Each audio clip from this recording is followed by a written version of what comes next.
Okay, so I'm doing a reading on Sergianism right now, and let's see what I'm going to do. So we got Isaac here. What's up, Isaac? Okay, so I'm just going to go ahead and start, and that way when people play it back, they're not, waiting for anything or something. Okay, so right now I'm going to read from I guess this is Gregory Decopolite's blog spot, and it's called What is Sergianism and Why It Must Be Condemned. I haven't read this yet, so I'm not sure what he's got to say, but I figured I'd start here. So it says, What is Sergianism? Sergianism is bowing to the forerunners of the Antichrist and declaring obedience to them in their agendas. The term is named after the infamous Metropolitan Sergius, who later called himself, quote, patriarch, who in 1927 provoked a schism in the Russian church by signing a declaration of loyalty to the Soviet regime. In a broad sense, Sergianism is an apocalyptic disease and is manifested by those who act in ways similar to how Sergius acted, and by those who offer the church in subservience to governments and or agendas which are foreign to her. Certain identifying characteristics of this apocalyptic cancer are: 1. Viewing the church first and foremost as an organization which must always be blindly obeyed, as if the voice of the organization were always and without exception the voice of Christ. Okay, that sounds about right. It's like some sort of Eastern papism, but even worse. So, 2. Failing to distinguish between the God given authority of Caesar and the God allowed authority of the Antichrist, which is rooted in Satan. That's Revelations 13 and 2. 3. Lying, doing evil, persecuting the saints, and overturning the tradition to supposedly save the church from evil. 4. An idolization of canonicity and using this to quench the spirit. Along with this, Sergianism replaces genuine spiritual life with dead canonical forms, while failing to distinguish how the church must act during normal times and times of persecution. 5. Gazing upon the mystery of iniquity and proclaiming, quote, your joys are our joys, and your sorrows are our sorrows, your missions are our missions. Thus, the mission of the church is perverted and replaced by something else, whether something openly evil or seemingly good, and effectively a new master is proclaimed as the acting head of the church instead of Christ. So it says, it shows the classic icon, which, if you're true Orthodox, you've seen the icon of St. Joseph of Petrograd trampling upon an image of Sergius. And what I'm going to do is I'm just going to go ahead and put this in the chat. And so if anybody wants to see this, you can read along or do with, the information. How's everybody doing? Hello. Bless. What's up, Reader John? Okay. Just go ahead and post this comment here. So.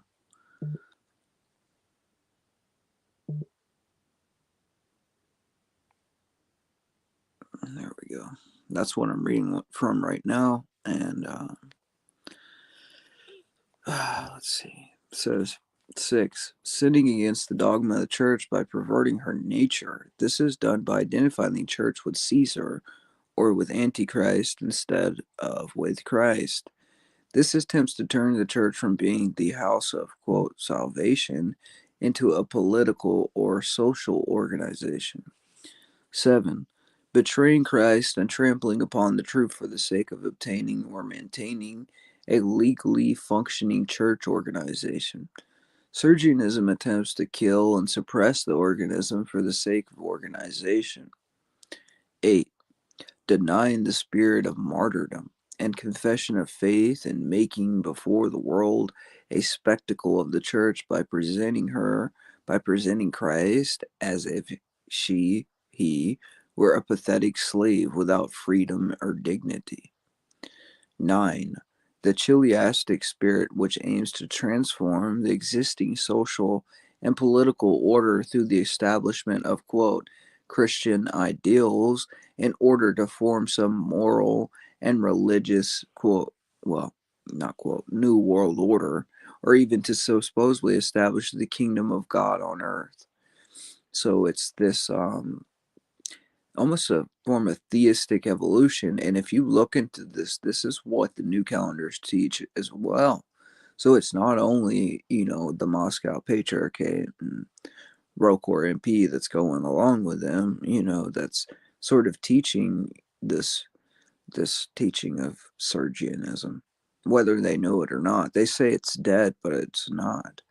Um, we've seen from priests lately that are a part of them, a part of that organization. You see exactly how they act, and they deny that Sergius was even, he even took part in any of it, really, that he was just pressured into it. And when you show them otherwise, like accounts from Saint Natalia or Princess Natalia Ursilva that says he pointed out churches to bomb, they said that, well, how can you prove that? And maybe she was confused by, whatever. They just make up excuses. So, anyways, it says Sergianism is, in essence, idolatry, heresy, renovationism, a schismatic design, and apostasy. It is systemized cowardice, non resistance to evil, a criminalization of confessing the faith, a denial of God's providence, and a scorning of the neptic tradition of the saints. Or as some certain YouTubers would, out here are chopping Sergianism up just to mean they were jerks. They were just jerks, But anyways, but we're the fanatics and we're the extremists. It is the basis of the harlot of the church, and that by which she is maintained. It is a forerunner and type of the mark of the beast, a failure to discern the spirit of Antichrist. I'd agree with everything that Gregory's saying here, which is kind of odd coming from him, but he's kind of got like a classic, it's like, you know, we're not saying the true Orthodox are wrong. We're just saying that we can fight from within and stay where we are. So, no, I think that's the position he takes, but seems a bit redundant. But, anyways, did the Moscow Patriarchate condemn Sergianism? The answer should be evident after reading the following. 1. Patriarch Alexei in 2001, as regards the accusation of the so-called Sergianism, I would like to say that one has to live here in the homeland to understand it is an artificial accusation. And this is what they say, it's artificial. An artificial pretext whipped up only to prevent reunification. It was a courageous step by which Metropolitan Jersey tried to save the church and the clergy by stating that the church members wanted to be aware of themselves as part of their motherland and wanted to share her joys and sorrows. He tried to show to those who persecuted the church, who destroyed it, that we are children of the church, want to be loyal citizens, so that one's belonging to the church might not put one outside of the law. Is it a far-fetched it, so it is a far-fetched accusation.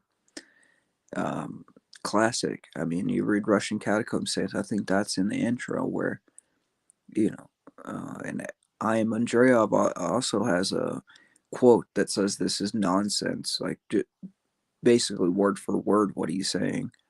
Um, I'll try to find that later and maybe we'll get back to that.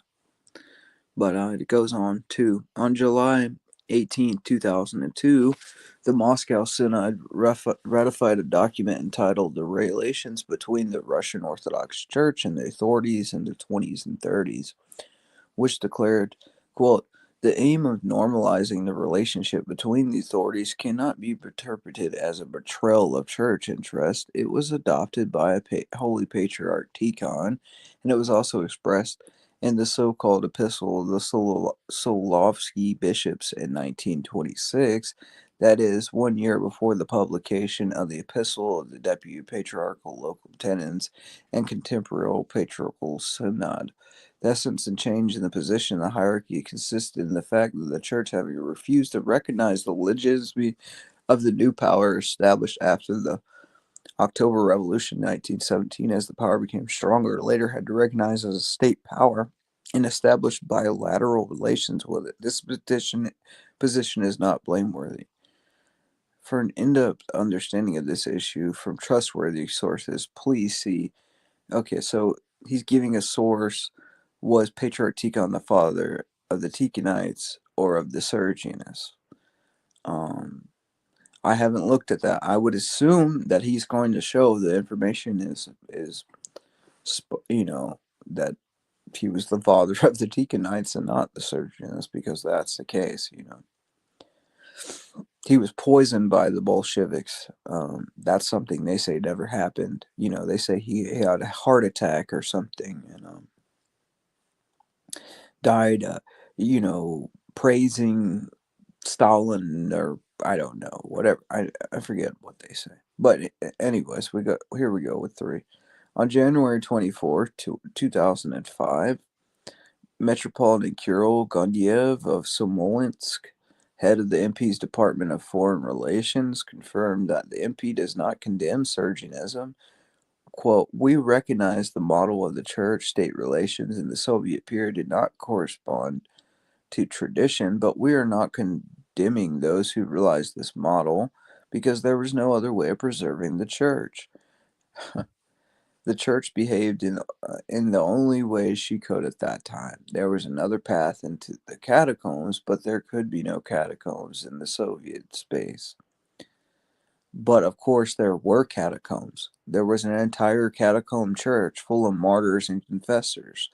These were hunted down and killed by the Soviet government, often with the assistance of leaders of the Sergianist Moscow Patriarchate. 4. Patriarch Kirill on May 15, 2020, spoke of the following apostatic, wait, I'm sorry, guys, I'm a little tired. Apostatic words concerning Metropolitan Sergius.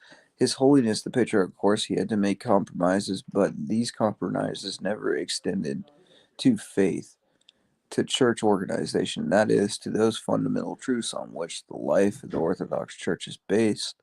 He defended these truths and these principles well as for relations with authorities, then, of course, in those conditions, there was no other way to save the church. So now he's showing a picture of Patriarch Kirill, blessing a statue of Metropolitan Sergius, which most of us have seen, and unreal. So people from outside observed the activities of His Holiness Patriarch Sergius, then the patriarchal local tenants, especially those who serve from afar, in complete personal safety, often sent formidable crushing criticism to the local tenants, accusing him of treason, of betraying orthodoxy, but life has shown that this is not so, that these were false libels. At least some, being without knowledge of these matters, believe that Sergianism did not involve compromise in the faith. Please read the writings of such delights as Saint Victor of Glasgow, St. Peter of Starobella, St. Joseph of Petrograd, St. Seraphim of Uglich, Vladika Verki of Jordanville, Father Seraphim Rose, Father Vladimir Kurvolutsky, and the countless other holy ones who revealed that Sergianism is a form of apostasy. This is a slander against the anti-Sergianist martyrs and confessors who chose to suffer and die specifically for their opposition to Sergianism. Anti-Sergianism is faithfulness to Christ. I'd agree with that. Um, how's everybody doing?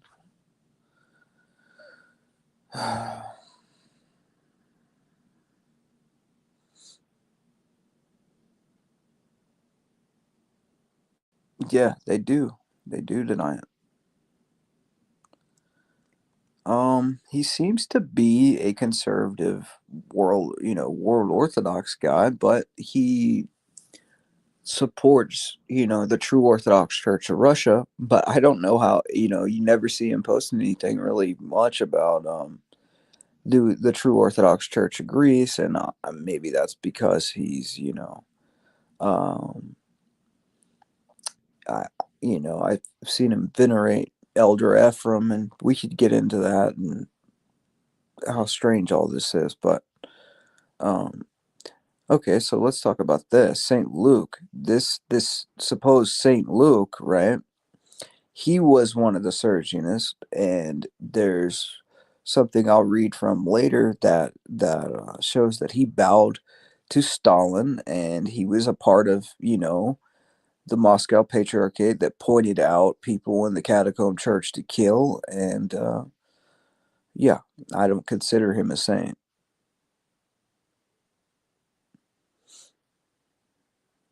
The Antichrist will seem good too. But anyways, let's you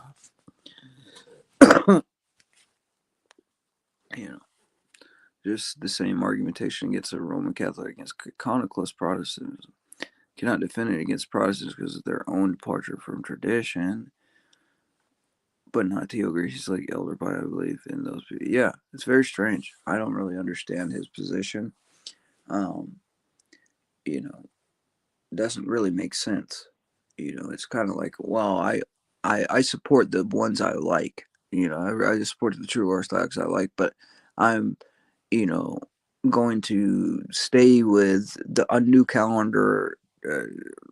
calendars, whatever that accepts, Methodist baptisms as being valid, and as if that's a part of our tradition. These people compromise. And sort of spit on the holy traditions and call us extremists and schismatics while doing it, and it's getting a bit tiring, to be honest, but what can you do? Okay, so it says some claim that Sergius was condemned indirectly with being named by the Moscow Patriarchate in 2000 in their quote social concept document.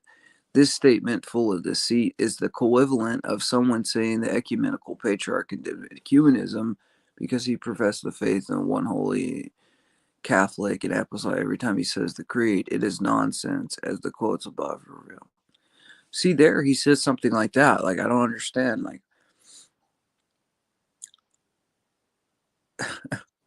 okay, Gregory, whatever you say, man.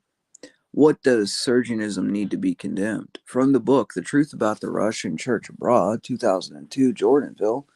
The most important moment capable of proving the state of the Moscow Patriarchate is the moment with her faithful perceive the truth that the various divergences from Holy Orthodoxy are the fruits of Sergianism, which is a spiritual sin allowing a compromise with evil for the sake of some good imaginary good. For some imaginary good. In the past decade, the clergy of the Patriarchate have been, by their activity, consistently remained faithful to the principle of Sergianism.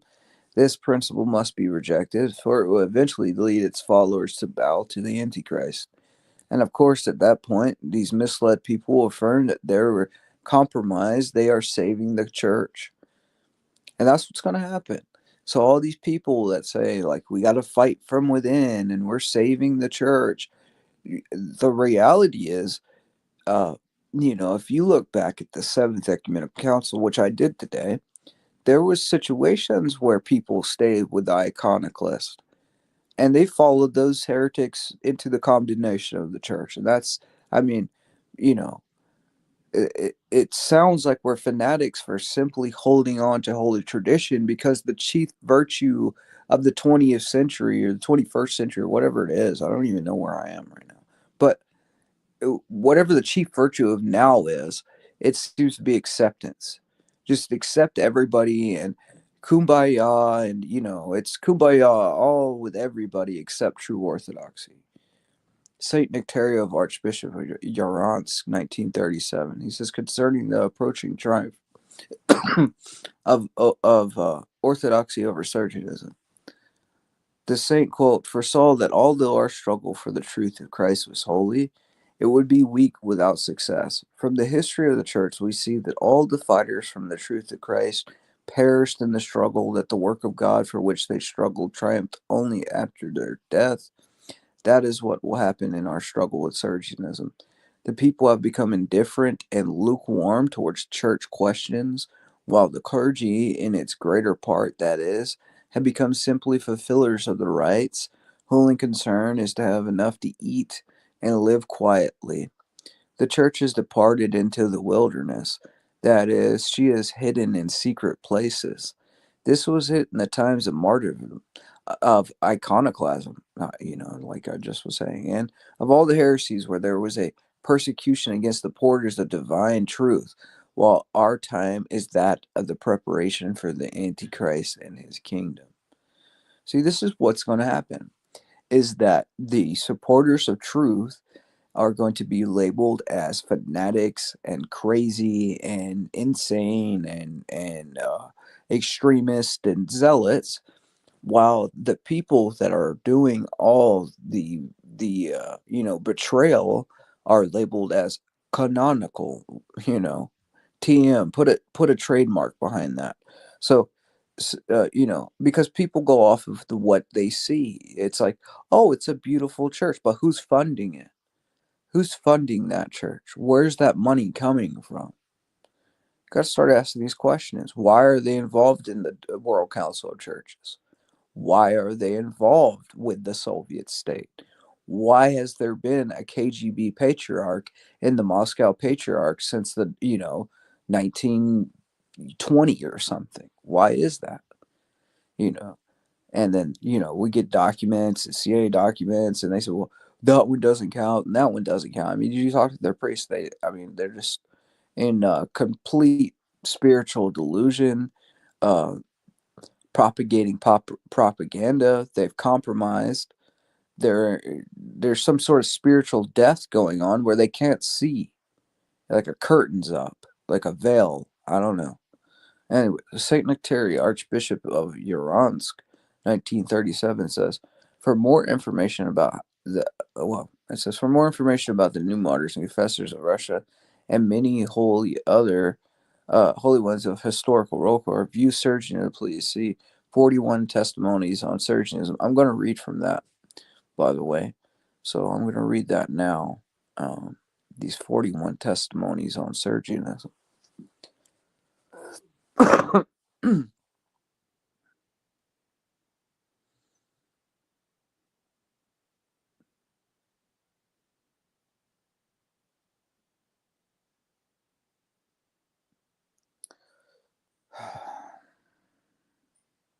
Well, I'd say this is that, it's like we're supposed to know. I've kind of posted a thing on that. It's like we're supposed to know our faith. We're supposed to be watching our bishops. We're not supposed to have blind obedience. We're not supposed to, just sit there and say, well, I'm comfortable where I am. And yeah, I understand it. It's confusing for a lot of people. I get it. I see what you guys are saying, but, well, at the end of the day, either you put yourself under Orthodox bishops or you put yourself under bishops that have compromised their faith by staying under heretics. That's the reality. Now, they can say whatever they want, but nothing's going to change. What usually happened in the past when a heretic got a hold of the hierarchy, it would take somebody to kick them out and replace them and put up a new person.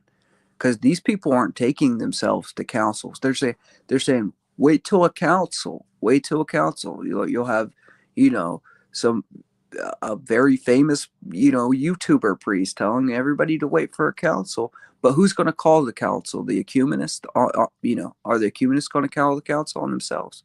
That's not happening. The majority of them are Freemasons. The majority of these priests are getting benefits like houses and different things, so they don't speak out. And there's a whole lot of spiritual deception going on. And you got these people that have compromised the faith pointing and saying to the true Orthodox, you're schismatics and you're heretics and you're not. And it's just pointing and calling, the truth what you are. Really, it's a reversal. That's all it really is. And they've got us blocked on a number of platforms. They don't want us to get our voices out there, you know. And then when we do put our voices out there, like, I'm telling you, it's multiple platforms have us blacklisted. Anything dealing with true Orthodoxy. And it's been like that for a long time. So if you're wondering why it's confusing, is because they got they got an end. They got backing. They got, support from the governments and different things like this. And people just look at appearances. So, yeah, exactly. That guy. Okay. Yeah. Yeah. I mean, he's not up for anybody's best interest. I'll tell you that. Thus, you, the Sergianists, are nothing other than a continuation of the so-called renovationist living church movement, only in a more refined and very dangerous form. This secret catacomb church of the wilderness has anathematized the Sergianists and those with him. This is from Saint Maximus, Bishop of Serpukhov. I don't know how to say it. I'm not Russian. I'm trying. So I'm going to drop this link here too, in case anybody wants to check this out.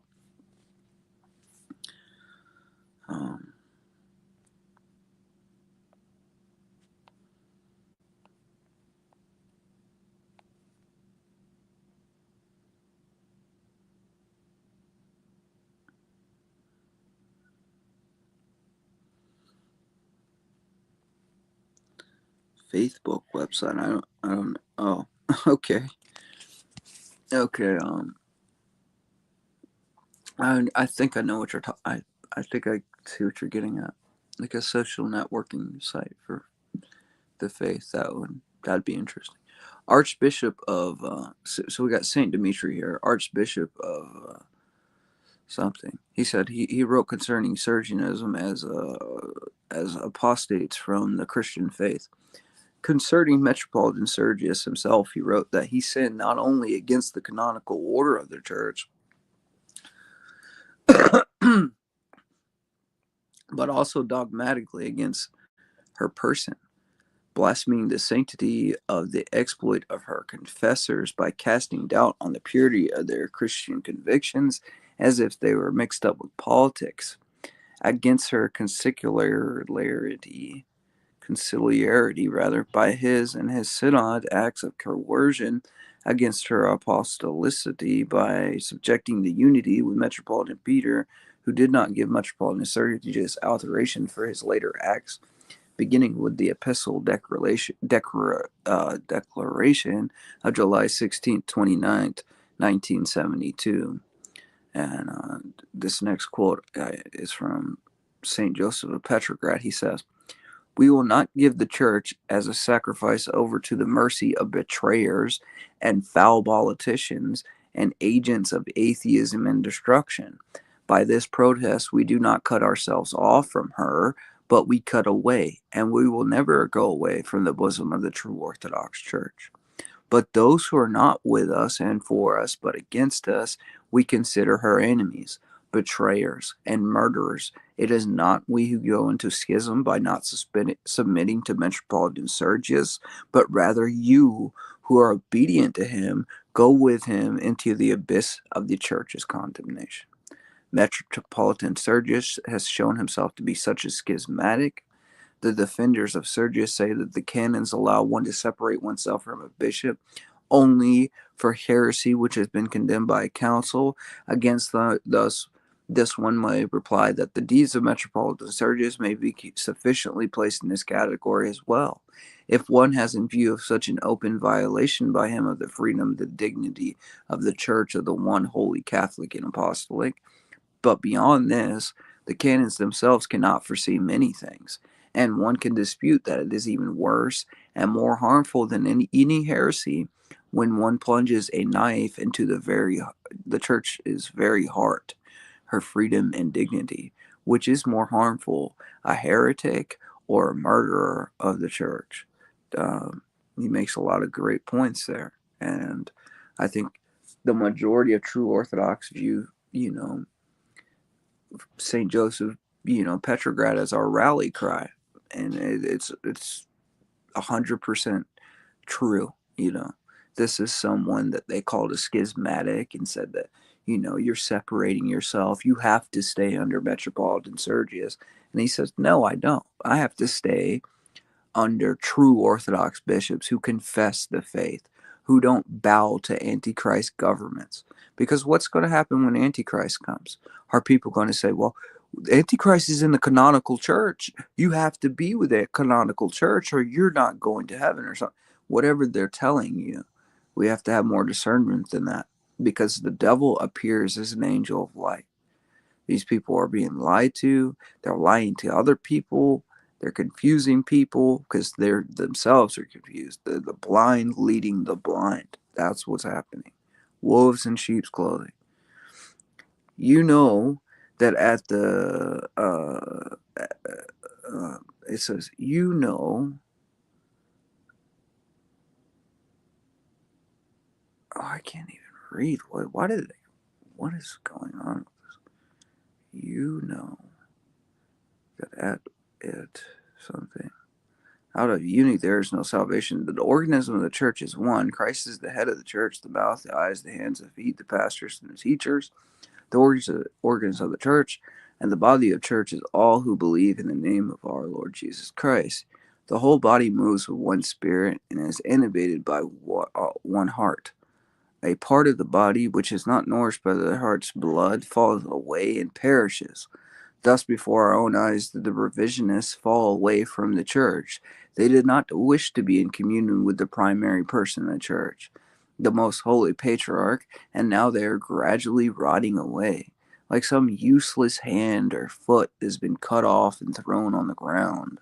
After the revisionists of the living church, it was the Autocephalites, the followers of Archbishop Gregory of you know, Ector, Ekeratenberg Gregorians, who did not acknowledge the locum tenens of Metropolitan Peter, who renounced the unity of the church. Now the unity of the church has been broken by Metropolitan Sergius, the substitute of Metropolitan Peter. He, Sergius, has made use of deceit, calling his synod orthodox and patriarchal, while in reality its organization is trampling down on the church's canons. What the revisionists and the Gregorians could not succeed in doing, what Metropolitan Sergius very cunningly did, bound the church to a civil authority, expressing spiritual submission to it. So that's Saint Hierotheus, Bishop of Veliki Ustig, or something like this. But all right. Okay. I know I had a Protestantism and RC were inconsistent, so I delved deeply into the cult and saw the undercurrents of the occult pushing it all. Grace. Yeah, that's true. And what you'll notice is some of them will teach things like the lotus flower and weird teachings, like the Ramadeus guy. I mean, we're talking about a guy who talked about the short circuit and spinal fluid and all types of weirdness. I mean, what is that? Saying you can be in communion with the monophysites or whatever. I don't know. I appreciate your reader, John. Yeah, man. So, oh, okay, let's continue. Having mixed into one in the great holy mystery of the Eucharist, contrary to the word of God, the faithful with the unbelievers, that is 2 Corinthians 6 and 14 through 18, the Holy Church and her enemies fighting her to death. The Metropolitan by this blasphemy violates the prayerful meaning of the great mysteries and destroys its grace-filled meaning for the eternal salvation of the souls of Orthodox believers. Hence, the worship becomes not just graceless due to the gracelessness of the priests, but it becomes an abomination in the eyes of God, and therefore the ones who does and participate in the subject deep condemnation is subject to deep condemnation. Being in all of this activity, an anti-church heretic is transforming the Holy Orthodox Church from the house of the grace-filled salvation of believers into a graceless, carnal organization deprived of the spirit of life. Metropolitan Sergius has, at the same time, through his conscious renunciation of the truth and his mindless betrayal of Christ, become an open apostate from God, the truth. It is precisely in his declaration that Metropolitan Sergius, as a word confessed, and in his deeds, is carrying out a lawless merging of what is God's with that which is Caesar's, or rather that which is Christ with that which is Antichrist, which is a dogmatic sin against the church and is defined as the sin of apostasy. Saint Victor, Bishop of Viatica. And I would say this about this. This is super important to get across, is that when we're trying to just grasp our heads around what is going on here, it's you know an organization that only sees the externals, just the same way that the Pharisees did. The Pharisees only cleaned the outside of the cup, but the inside was dirty. And if a man doesn't have his freedom in Christ, what does he have? If he doesn't have his conscience, what does he have? That you wither up and die like that. If you're willing to, just for the external appearance of the church and its form to still exist, you're willing to hand over churches and bomb them and, kill millions of Orthodox Christians in the name of this. And then you have KGB, clergy, and who are most of them, according to the documents I've seen, weren't even Christians. They're KGB agent atheists, you know, completely devote to the Soviet regime, and they use the church as a means to siphon money. It's like a front for their mob organization. This Russian mob.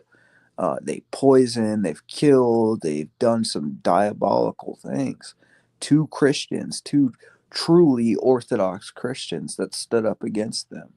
And that was the true Orthodox Christians of Russia, and they're still there today, and they're still being persecuted, and they're still having their parishes taken from them, and they're still being, called schismatics, and, you know, all because they want their freedom and they don't want to bow to an antichrist government. Um, so that's what's happening here. I regard this next quote. It says, "I regard the Metropolitan Sergius um, um, usurped authority, inflicted the schism, fell into heresy, and deviated the confession of orthodoxy. Metropolitan Sergius distorted the church's doctrine on salvation by finding salvation purely in the visible organization of the church." See, the church is a mystical body, and these people, just like the Catholics, see it just as a institution. You know, it's just a institution, a corporation almost, thereby rejecting the inner power of God's grace by which the church can exist in the wilderness. Apostasy flows from the heretical teaching of Metropolitan Sergius about salvation and about the church as an earthly institution with which it is permissible to yield to any compromise, which distorts the very call of Christ to confess the Christian faith. So he rebuked Peter, saying, "Get behind me, Satan." In refusing Christ's call to confess the faith, Metropolitan Sergius blasphemed against the church and in her person against the confession, as well as dissipating the church and blaspheming against the Holy Spirit. We, by the grace of God given to us from our Lord Jesus Christ, declare that Metropolitan Sergius violated the purity of the Orthodox faith, corrupted the dogma and salvation of the Church, penetrated the schism, and pronounced blasphemy on Christ's Church and her confessors. As for fragmenting the Church and blasphemy against the Holy Spirit, we declare that Metropolitan Sergius is deprived of prayerful communion with us and all the Orthodox bishops of the Russian Church. We commit him to a church trial without prohibition to conduct church services. Bishops of like thought with Metropolitan Sergius are accepted by us into prayerful canonical communion according to the rite used to reconcile renovationists. So they had to repent, I would assume, and then they could probably be received through charismation or something. I don't know, or laying on of it. I don't know. Something. I guess that's what that means, which is understandable. So it goes on. It says, to our great distresses, we have discovered in the latest actions of Metropolitan Sergius, who has returned to his duties as a substitute the patriarchal local tenets, a rapid descent towards renovationism.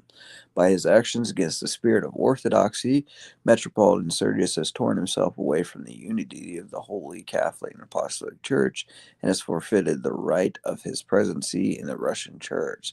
Saint Alexei, Bishop of Varenets, Varenza, I guess. So, not great with Russian names, but I'm trying, I guess. So, um, going on. So, Metropolitan Sergius is a total slave. Wow. An obedient instrument in the hands of persons well known to us, the representatives of separate Soviet institutions, he has totally lost his moral church authority despite the word of the apostle in 2 Timothy 2 and 15, because behind everyone, even of his ecclesiastical orders, for us who are frightened or suspicious, there there's to be seen an instigation from those who are without. Besides this, our church administrative apparatus is placed in an impermissible nearness to the police organs and the Soviet government. Something there has never been in the history of the church which cannot be tolerated. In a word, such a degradation and spitting upon the Holy Church is never yet endured. The church can be subjected to the outward misfortunes, to persecutions, and to difficult situations, but it cannot renounce its spiritual freedom and dignity. On the contrary, its misfortunes, it shines yet more within, is contrary renewed. 2 Corinthians 4 and 16 through 17. Such is the law of the spiritual life, both the individual Christian and the whole church of Christ, and for this reason we understand bonds and sorrows and the mercy of God, for the Lord crowns his faithful slaves for them. 2 Corinthians 4 and 17. But the church will never agree to the degradation of the Holy Church, to the trampling upon its inward freedom. One cannot give over the freedom of the church and its dignity to be trampled upon. Quote, only that they may not be persecuted for the cross of Christ. Galatians 6 and 12, in the words of the apostle. The legalization which Metropolitan Sergius and his synod are striving to conduct is totally unacceptable and impossible. It is a criminal act, for it sells the freedom of the church's inward life and blasphemously degrades her sanctity and dignity.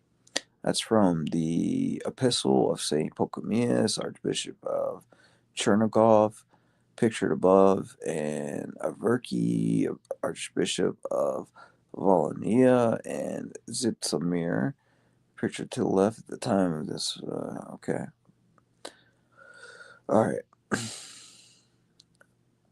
Okay. I might come back to this article because they're what.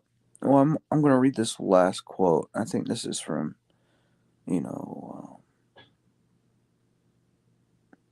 Saint Valentine Zavinsky, and he's a saint that they lied on his life, actually.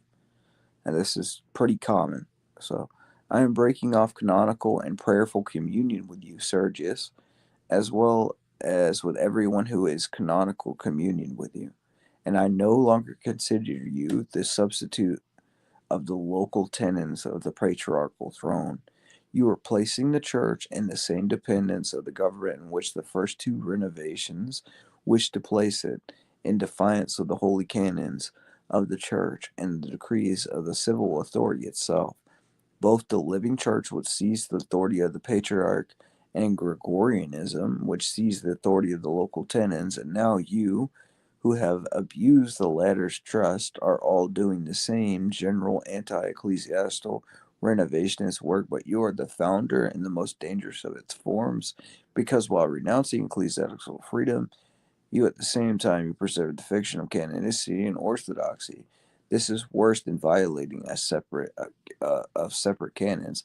I'm not creating a new schism. He's explaining this to him, saying, because he's basically like, I know you're going to say I'm a schismatic because I'm not going to commemorate you or anybody that's in communion with you anymore.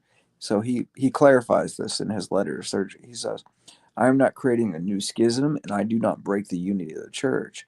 I go away and I lead my flock out of a subtle renovationist trap. And that's the true Orthodox position.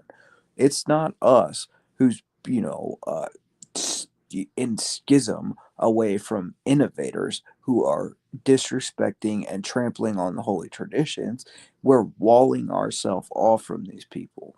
We're not creating a schism. We're, and we're not breaking the unity of the church. Those who innovate do that. And then they want to blame, the Roman Catholics said it, the mono Thalites and Monophysites, and every heretic in history has accused the Orthodox, the truly Orthodox, of being the issue. So we got to do our history. That's really what it comes down to. And I have a feeling it's that a lot of us are American converts. We're coming into this thinking, well, Orthodoxy is whatever I think it is. Well, it's not, right? It's not. It's not what you think it is. It's what Christ thinks it is and his saints think it is. And when it doesn't align with that, then it's not orthodoxy, even though it looks like it sometimes, or you think it does look like it. And they'll say, well, you guys are being mean. Well, it was mean killing millions of our believers. That was pretty mean. And beating women and kicking priests and stomping on the Holy Eucharist because these believers didn't want to worship ecumenist bishops or be in communion with KGB agents. So that's mean. But here we go. So Saint Damascene, Bishop of Glokhanov, writes to a certain Sergius priest monk, I am pointed out the great sin of Sergius lawlessness. After all this, you can have no grounds of justification. By remaining in communion with the Sergius, you become a participant in their lawlessness. You have assured a great sin upon yourself, for you continue using your former authority to keep those who, doubting their orthodoxy, turn to you for advice in the Sergian lawlessness. In denying you my blessings, I summon you to God's judgment. Wow. Just as with everything akin to the renovationism, we cannot acknowledge the church administration which has been renovated by Metropolitan Sergius as our Orthodox administration coming by right of succession from His Holiness Patriarch Tikhon. But, excuse me, I'm a little sick right now. But the mysteries performed by Sergius who are correctly ordained and not prohibited to serve as priests are doubtlessly saving mysteries for those who receive them with faith and simplicity without deliberations and doubts concerning their efficiency, and who do not even suspect anything incorrect in the Sergius order of the Church. But at the same time, they search for judgment and condemnation for the very performers of them, for those who approach them with understanding the untruth that exists in Sergianism, and by their lack of opposition to it, reveal a criminal indifference toward the mocking of the Church. This is why it is essential for an Orthodox bishop or priest to refrain from communion with Sergius and prayer. The same thing is essential for laymen who have a conscious attitude to all the details of church life. The above quote is from 1934, the Epistle of St. Cyril. He was till later, quote, harden in his position as he gained more accurate knowledge concerning the Sergian apostasy. I'm very surprised that this catacomb history blogspot actually talks about him hardening his view, because that is true. It says, thus, in his last known testament on Sergianism, he wrote, quote, with regard to your perplexities concerning Sergianism, I can say that the very same question in almost the same form were addressed to me from Kazan 10 years ago, and then I replied affirmatively to them, because I considered everything that Metropolitan Sergi had done as a mistake, which he himself was conscious of and wished to correct. Moreover, among our ordinary flock, there were many people who had not investigated what had happened, and it was impossible to demand them to have a decisive and active condemnation of the events. Since then, much water has flowed under the bridge. And I would say that too. Since 1983, since St. Philret, released the anathema against ecumenism, much water has passed under the bridge, right? The expectations that the Metropolitan Sergius would correct himself have not been justified. But there had been enough time for the formerly ignorant members of the church, enough incentive, and enough opportunity to investigate what has happened, and very many have both investigated and understood that Metropolitan Sergius is departing from the Orthodox Church with the Holy Patriarch Tikhon entrusted to us to guard, and consequently there can be no part or lot with him for the Orthodox. The recent events have finally made clear the renovations nature of Sergianism. We cannot know whether those believers who remain in Sergianism will be saved, because the work of eternal salvation is a work of the mercy and grace of God. But for those who see and feel unrighteousness of Sergianism, those are your questions. It would be unforgivable craftiness to close one's eyes to this unrighteousness and seek there for the satisfaction of one's spiritual needs when one's conscience doubts in the possibility of receiving such satisfaction. Everything which is not of faith is sin.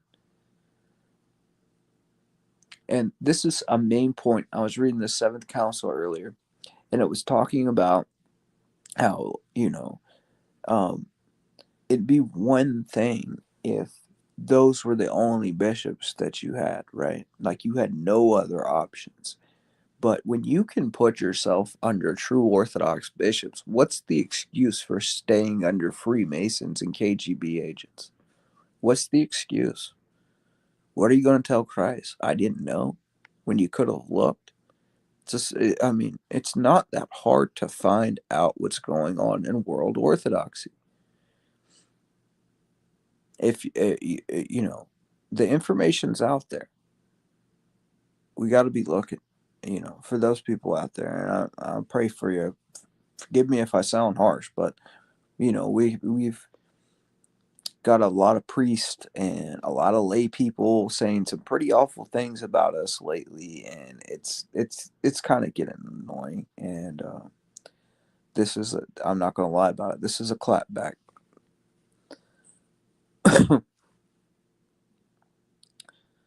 So, despite okay, then he excommunicated the sea for not sworn loyalty, Cyrus and Trevor and dying. So, obedience. The saints contain martyrs who were offered freedom if they helped persecute their views.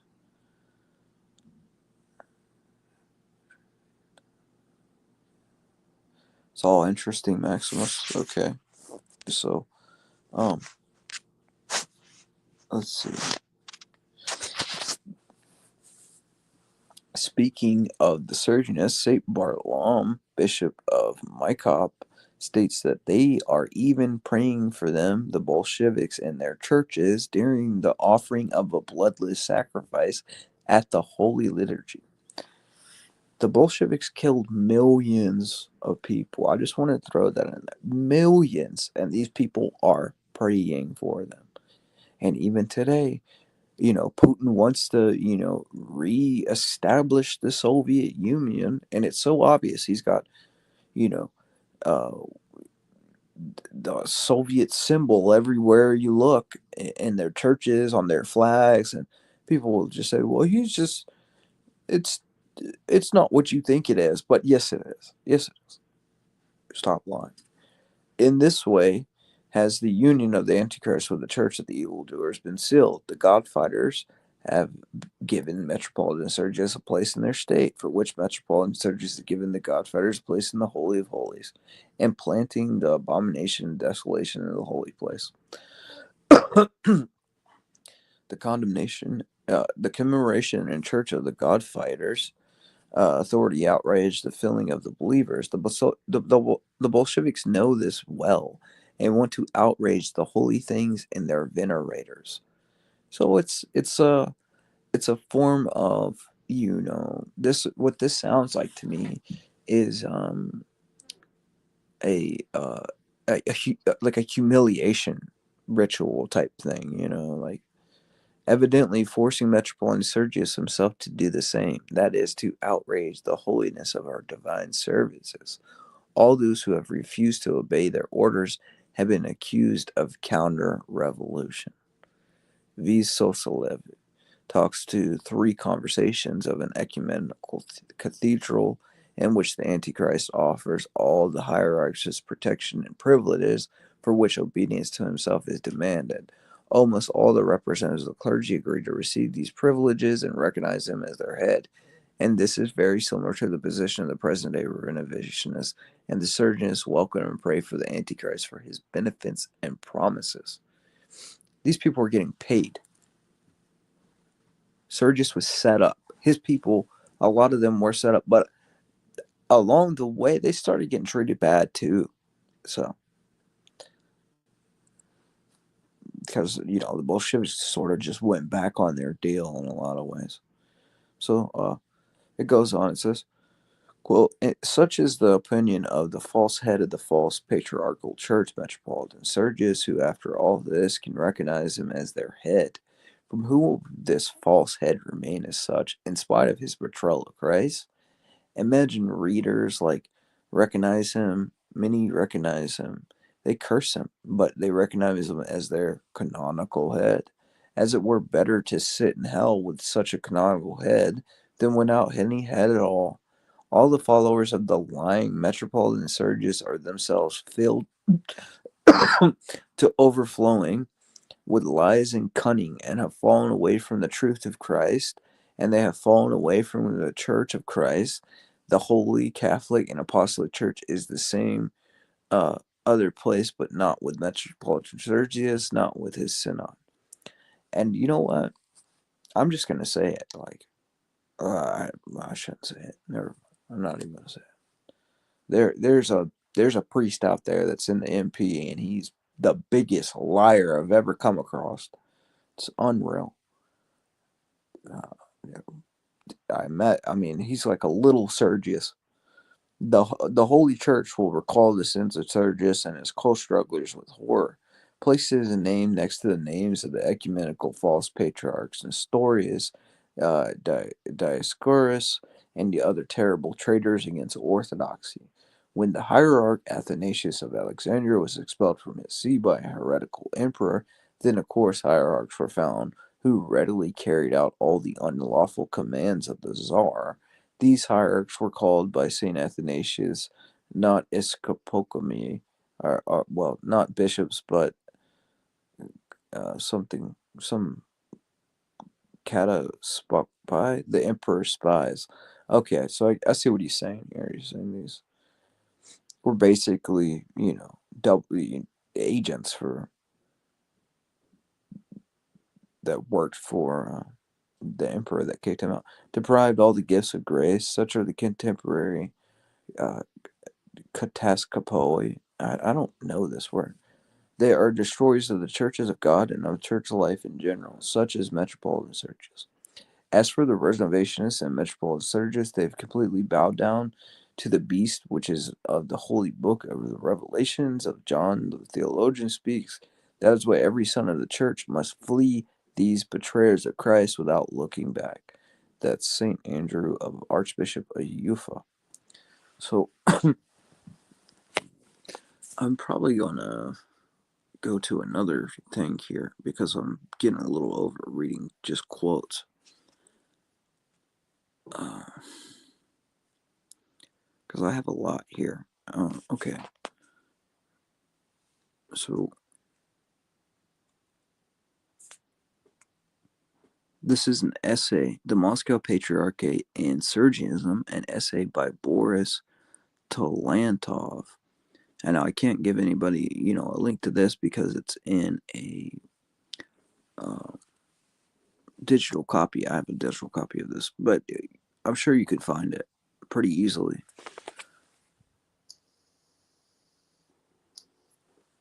Okay.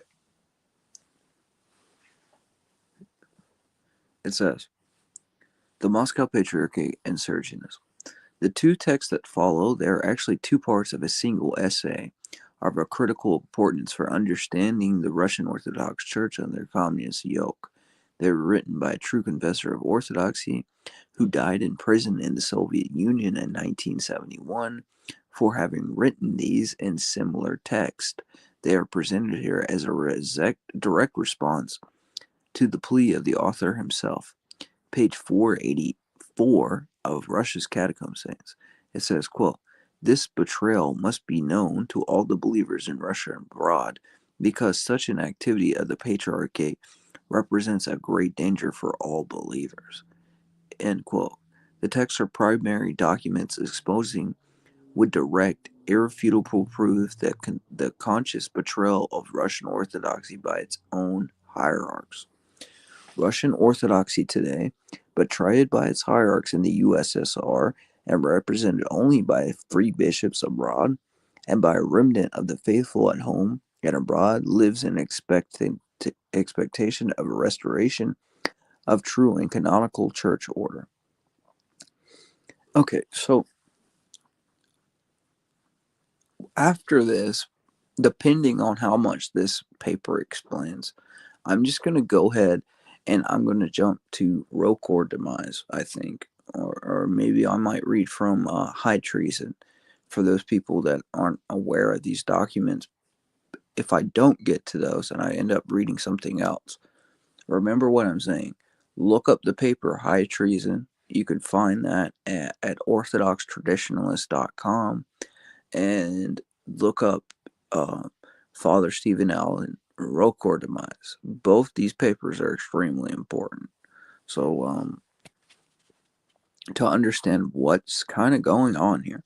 So, this will doubtless, now, not just then, not just with Sergius, because Sergianism is still very much alive. That's a main point I'm trying to make. I'm trying to give some background to what it was back then and what it is today. So, um, okay, so it says this will doubtless come only at the longed for council of the all Russian Orthodoxy at the fall of the communist regime, when those who have kept the faith will be justified.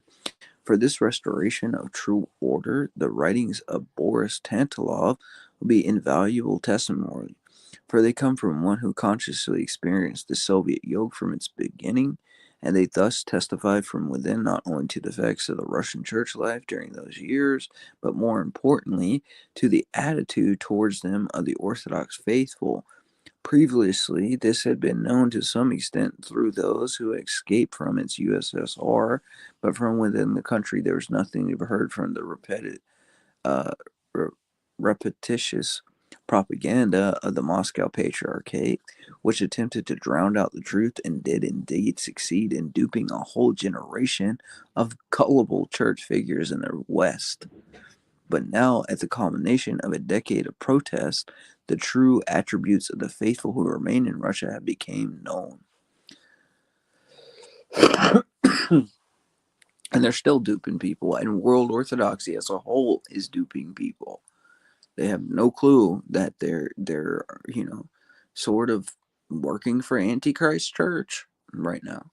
And they say, okay, well, how so? Well, what do you think the World Council of Churches is? What do you think that is? That's setting up the pieces for the one world church of the future, and your bishops have sold you out. That's what they've done. I hate to say it. And your priest knows about it. That's the thing. People say, well, my particular bishop isn't an ecumenist, or my priest's not an ecumenist. Well, if he's not, why does he watch his bishops and his metropolitans that he kisses their hands and takes orders from them do these things? And he can do it with a straight conscience. Because when we read in the Fathers, they're supposed to, when that happens, they're supposed to break communion with those people and put themselves under truly Orthodox bishops. That's what they're supposed to do. But that's not happening. So it goes on. Boris Talantov, as these texts reveal, did not leave the communion of the Moscow Patriarchate, even though he was sympathetic to the members of the true Orthodox Catacomb Church, who he knew, but he nonetheless repeats the standard Soviet terminology in calling this church a sect. Here, surely, one may be allowed to disagree without passing judgment on those who remain in the Patriarchate. Okay, so, all right. Now we're getting to this question, because now it's like, okay, he's one of these guys that it's like a Father Dmitry Dudko, and if you read Saint Philaret, he says, yeah, what happened with, okay, I'll just read what Saint Philaret said to get my point across about this. So,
okay, I, I guess I fell out for a second there.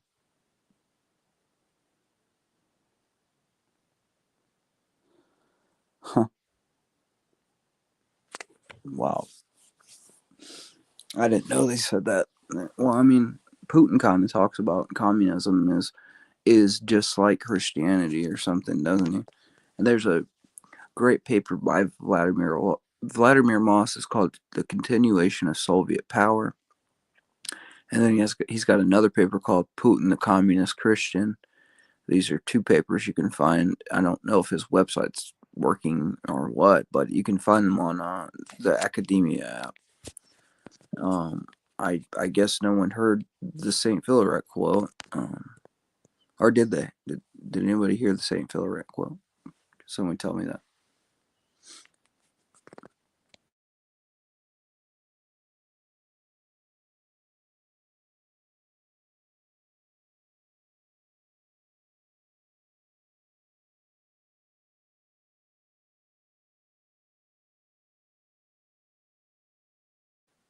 Okay, I guess that's a no. All right.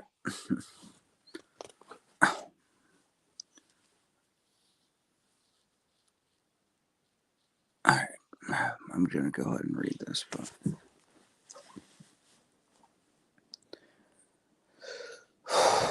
this will doubtless come only as a longed-for counsel of the Russian Orthodoxy, the fall of the communist regime, when those who have kept the faith will be justified.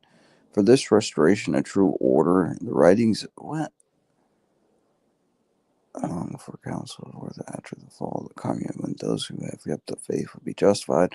For this restoration of true order, the writings of Boris Tantalov will be invaluable testimony, for they come from one who consciously experienced the Soviet yoke from its beginning, and as they testify from within not only to the facts of the Russian Church life during those years, but most importantly to the attitude towards them of the Orthodox faithful. Previously, this has been known to some extent through those who had escaped from the USSR, but from within the country, there was nothing to be heard but the repetitious propaganda of the Moscow Patriarchate to drown out the truth, and did indeed succeed in duping a whole generation of gullible church figures in the West. I already read all that. Okay, so here surely one may be allowed to disagree. Without passing judgment on those who remain in the patriarchate, we abroad can nonetheless not help but see that the solution of the present crisis of the Moscow Patriarchate, which is actually in the culmination, as Talantov points out, of the betrayal of 1927, cannot come from within the patriarchate alone, but must come from the whole confessing Orthodox Church of Russia, the believers in the catacombs who remained faithful to the testament of Metropolitan Joseph, and the many bishops in 1927 who declared the Sergius Church schismatic, the true believers who remained in the Patriarchate and the Church outside of Russia. About the latter, it is hardly likely that Tantalov could have had any unbiased information. It must be remembered then that these documents offer not a complete picture of the state of Russian Orthodoxy today, but rather an authentic voice of the Orthodox faithful within the USSR, and specifically of the Moscow Patriarchate's own flock. These texts, however, are doubtlessly some of the primary documents from which the complete picture of the 20th century Russian Orthodoxy wanted to be known. Now, I found a lot of this stuff. I went on Yandex and I just looked through everything I could find on Sergianism. And I would recommend everybody to do that. If you want to know more about this topic, go look into the Russian. Go look into what the true Orthodox are saying. Don't just stay on your comfort zone, because what are you scared of? What are you scared of? What are you scared? You're scared you might find out something that might change your mind. Are you scared you might find out that the people that you've been calling schismatics for so long are actually, confessing the faith? Are you scared that your hierarchs are really apostate, ecumenist, Sergianist, KGB agents? Because that's what you're going to find. Anyways, um, the two texts here are presented in full without omissions or additions or any kind, as translated from Russian manuscripts obtained in 1968 from an absolutely reliable source in Paris by the Reverend Michael Boudos of the Center for the Study of Religious and Communism. The two titles and all the parentheses and emphasis italics in the text are those of the original. All notes and comments and translators have been confined to the footnotes. The texts are published here with the kind of permission of Rev. Bordeaux. 1. Sergianism, or Adaptation to Atheism, the Leaven of Herod. In England, there has appeared a book by Nikita Strove, Christians in Contemporary Russia. in which he, like others also in the West in general, approved the activities of Patriarch Sergius, even comparing him with Sergius of Rhodanus and Patriarch Hermogen. In the West, Patriarch Sergius is virtually considered to be the savior of the Orthodox Church in Russia. Such an incorrect evaluation of the activities of Petrarch Sergius is based on the fact that Western researchers are not familiar with the underground facts and manifestations of life of the Russian Orthodox Church, the roots of the profound ecclesiastical crisis which has now been revealed were laid precisely by Patriarch Sergius. In his appeal to the faithful on August 19, 1927, Metropolitan Sergius set forth new bases for the activity of the church administration, which at that very time were called by E. Yarkon or something, an adaptation to the atheistic reality of the USSR. Adaptation, quote, consisted first and foremost of a false separation of all the spiritual needs of man into the purely religious and socio-political. The church was also to satisfy the purely religious needs of citizens of the USSR without touching of the socio-political, which were to be resolved and satisfied by the official ideology of the CPSU. The social political activities of every believer, according to this appeal, should be directed to the buildings of a socialist security society under the direction of CPSU. In its further development, this adaptation resulted in the theory of the Soviet theologians, according to which the communistic organization of society is the only happy and just one supposedly indicated by the gospel itself. Wow. So they're saying that the communist society is justified by the gospel itself. So communist Christian, wildness. At the same time, no criticism was allowed of the official ideology, laws, or actions of the authorities. Any accusation against the actions of the civil authorities or any doubts of the correctness of the official ideology was considered a deviation from pure religious activities and counter revolution. I want to point out that that's exactly how world Orthodox treat true Orthodox Christians today, as if we're, subversives, and we're just uh, the most evil people in the world. They're willing to talk to the papists and the Protestants and the Monophysites and every other people in the world except the truly Orthodox. Why is that? Tell us that. Why is that? Because they're not interested. They don't want to deal with us because all we're telling them is that you're betraying Christ by what you're doing, and they don't want to hear it. They want the nice church buildings and the nice incense and their candles and you know everything nice by appearance, but it's lacking Christ. Christ is not there. The church administration headed by Metropolitan Sergius not only did not defend the believers and clergy who went to concentration camps for accusing the arbitrariness and violence of the civil authorities, but even spoke out itself, and slave-like servility for the condemnation of such people as counter-revolutionaries. In essence, adaptation to atheism represented a maniacal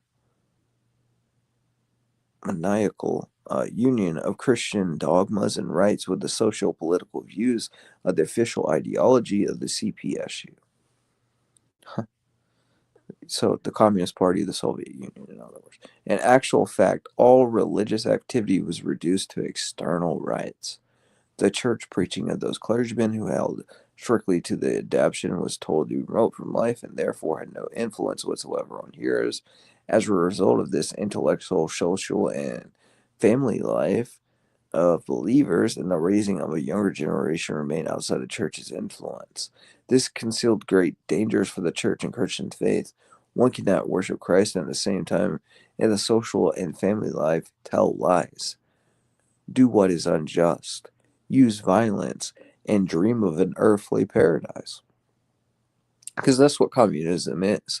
It supplants all other social political ideologies and implants them with this, communist utopian ideal, which is really just the establishment of Antichrist's kingdom on earth, a kingdom of man rather than a kingdom of God. So we go on. It says, subsequently, the adaptation to atheism culminated in the heretical teachings of H. Johnson concerning a new religion, which, in his opinion, was to replace Christian religion and be a synthesis of Christianity and Marxism and Leninism. C. H. Johnson, Christianity and Communism, Moscow, 1957. Now, the absurdity of H. Johnson's teaching is evident. So, this is what they're preaching, a combination between Christianity and Marxism and Leninism, who were atheist, who were satanic, by the way. Marx was full on satanic. He wrote many a satanic poem. You know, you can find some of that on a community post I made. Anyways, it says, the appeal of Metropolitan Sergius of August 19th, 1927 made a painful impression on all those believers as a cringing before the atheist authorities. Some made peace with it as an unavoidable evil, while others came out decisively with condemnation of it. A part of the bishops and faithful separated from Metropolitan Sergius. The bishops who had condemned the appeal of the Metropolitan Sergius were soon arrested and banished to concentration camps where they died. The ordinary believers who separated formed a special sect called the True Orthodox Church, which from the very beginning of its formation right up to the present time has been proscribed. Uh, Contemporary influenced atheists regard adaptation as a modernization of religion, which is politically useful for the Communist Party of the Soviet Union and harmless for the materialistic ideology. This adaptation, our adaptation, BT, is one of the paths to the dying out of religion. Journal Science and Religion, number 12, 1966, page 78.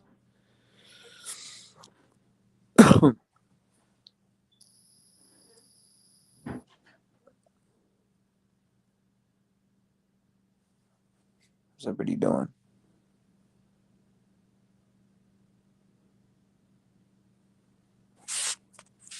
That's not a lie. That's straight up true. And I think if you looked into what's going on with that, what's going on with Russia and Ukraine, I seen some catacomb bishop talk about it, and he was saying it was basically like, you, you know, we'll just say the Jays' way of getting Russians to kill each other or something. So, or Slavs to kill each other. I think that's the word he used. I don't know. I'm not from there, but I know that this is happening in America too. We're living in very, very polarizing, strange times in American history, and communism is here, believe it or not. You know, at the end of World War II, we might have beat them or thought we beat them, but they said, well, we're just going to inject poison into them through their culture, and they have ever since. Why do you think so many college kids are communists? Why do you think so many priests and lay people that are into orthodoxy are communists now? Why is that? Like, when did becoming a communist become okay for Americans? You know, and the youth has been so radicalized they don't know up from down. They've been just so propagated with this woke thing. This whole woke thing, that's a Freemasonic conspiracy itself. That's an experiment, rather, not a conspiracy, an experiment. Um, and these people think they're being free. No, that's not freedom. That's you being enslaved to your passions, enslaved to whatever the TV tells you. Um, I brought up Edward Bernays the other day too. The the father the propaganda. This shoe salesman. He talked about marketing with shoes, where a movie star would put on the shoes, and then women would think, well, I want those shoes. And they'd go to the supermarket. Well, I mean, they'd go to the, mall or whatever and buy those shoes that they seen the movie star buy. Well, that had been plotted and planned out by an executive long before, you know. So they make decisions for people subtly, a select few, of these people. So it's interesting. Okay, so um, continue. And many, both among us and in the West, regarded the appeal of the Metropolitan Sergius as a statement made by the church administration under duress, with the aim of preserving church parishes and clergy during the time of the disposition of J. Solon.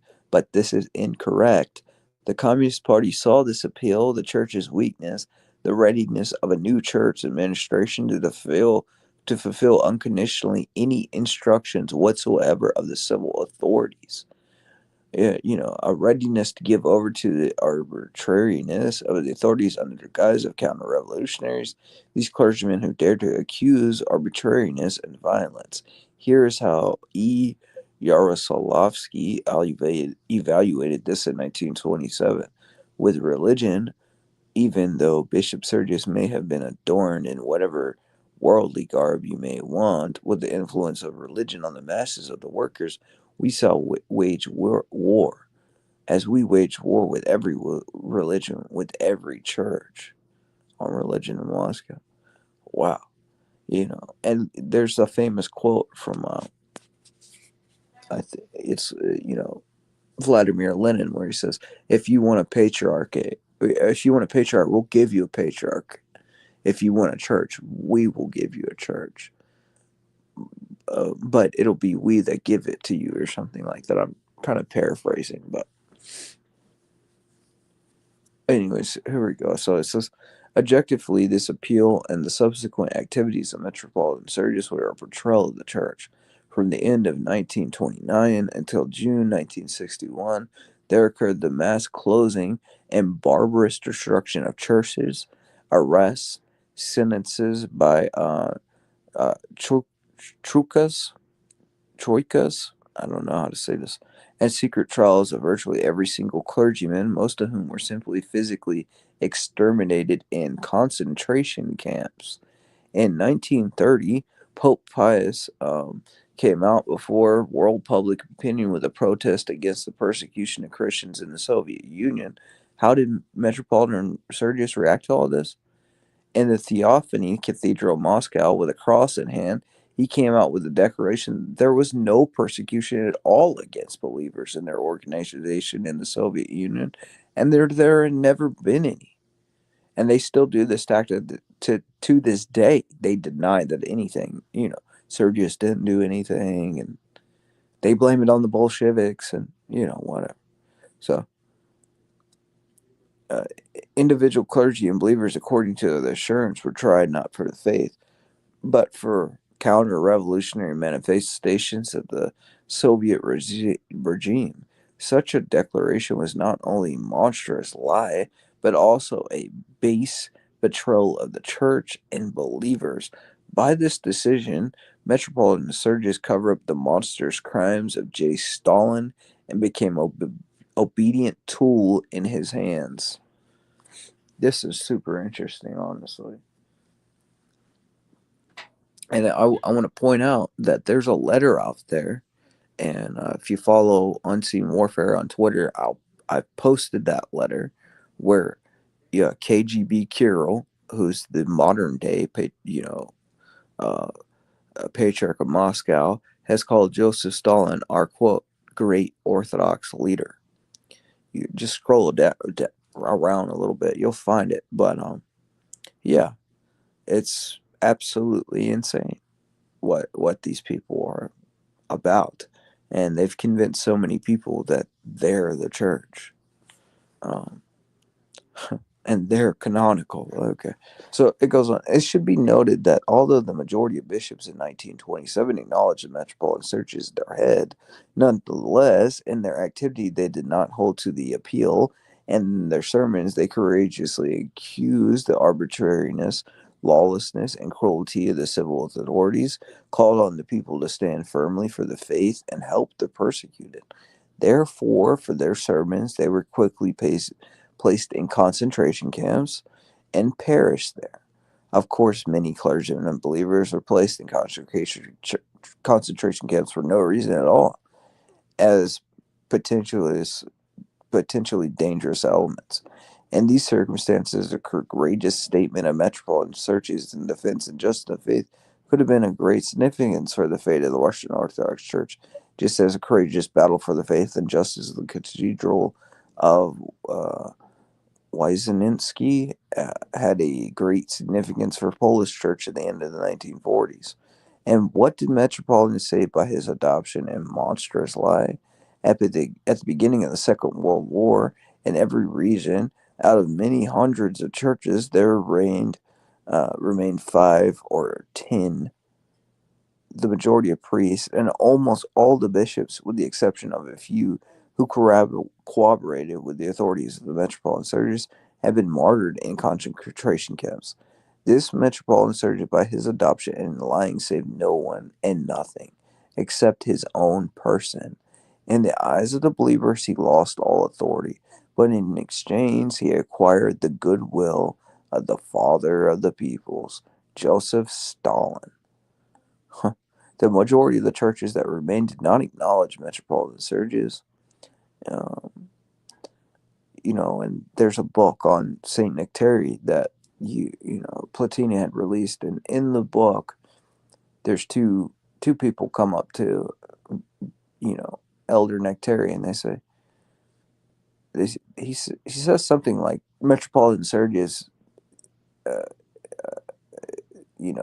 is a revisionist, and they said no, he repented, and he said, oh yeah, he repented, all right, but the poison's still in him. So in other words, his repentance wasn't a true repentance. It was all for show, and that seems to be the case. So the role of Metropolitan Sergius in the restoration of churches during the Great World War, greatly exaggerated in the West, and in particular in the book of In Stroll. This evidence speaks of an ignorance of many underground manifestations and the fact of church life in the USSR. The appeal of Metropolitan Sergius and believers as citizens of the USSR on June 22nd, 1941, was received by true believers as a new. Oh, wait, I already read that. Sorry, guys.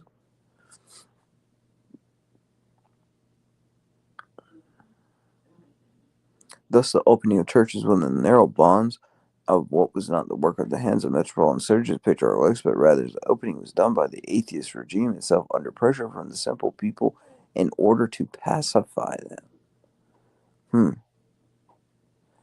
Patriarch Sergius, later Patriarch Alexis, gathered and placed new bishops who, as distinct from the former bishops, who as a rule perished in the concentration camps. There was, of course, exceptions were obedient to the patriarch, assimilated well, leaven of Herod, the adoption of the money of this world. Here's how, for example, Bishop Vladimir Korov expressed adaptation to his sermon in May 23rd, 1967. He says, quote, "We must adapt ourselves to the new conditions and circumstances of life like a little stream which on a meeting rock in its path goes around it. We live together with atheists and must take them into the consideration and not do anything that displeases them." Listen to the cowardice, man. What, are you kidding? It is interesting that B.V. Tantalov was told almost the very same thing at the KGB on February 14th, 1967. It says, quote, "You," said the KGB agent addressing Tantalov, quote, demand that all closed churches be open, but you live together with atheists and must take their wishes into consideration, and they do not wish that the churches be opened." So as you see, everything was in the control of the Soviet regime. everything. And it still is. It's never died. People think it fell. It didn't fall. It just took on a new name. You know, the KGB's own website admits to this, that they're still around and they're still in power. And it's ridiculous.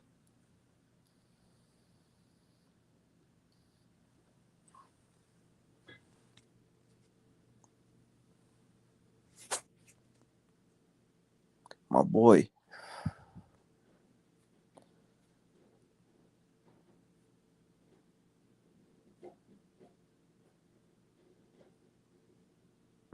Oh, Trump didn't put his hands on the Bible.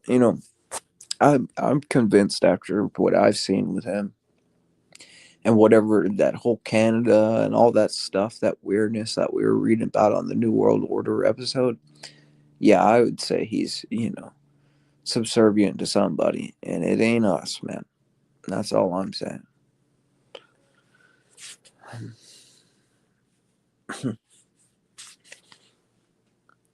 And it's not just that. I'm not just trying to pick on that guy. I mean, I think it's all of them. I think they're all involved with, you know, secret societies to a large degree. Yeah.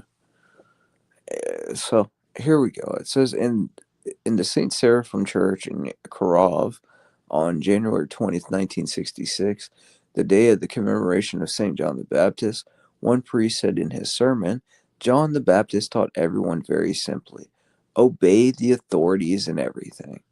From this, it is evident the new bishops, having assimilated adaptation to atheism, has become an obedient tool in the hands of the atheist regime.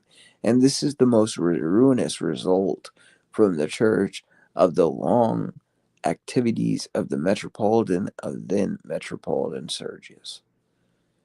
Um, wow. Okay, so there's something I'm thinking of right now.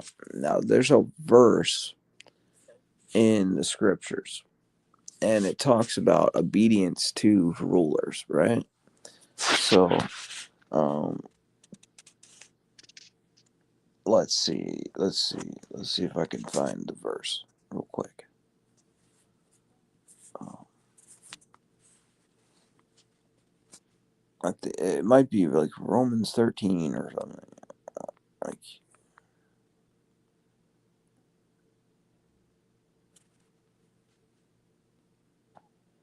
yeah, it's Romans 13. So I'm going to go to Romans 13 real quick, and I'm going to try to clear up something because I talked to one of these, you know, Soviet apologists, and they went to Romans 13 to try to say we're supposed to, uh, Sergius did what Romans 13 is telling us to do.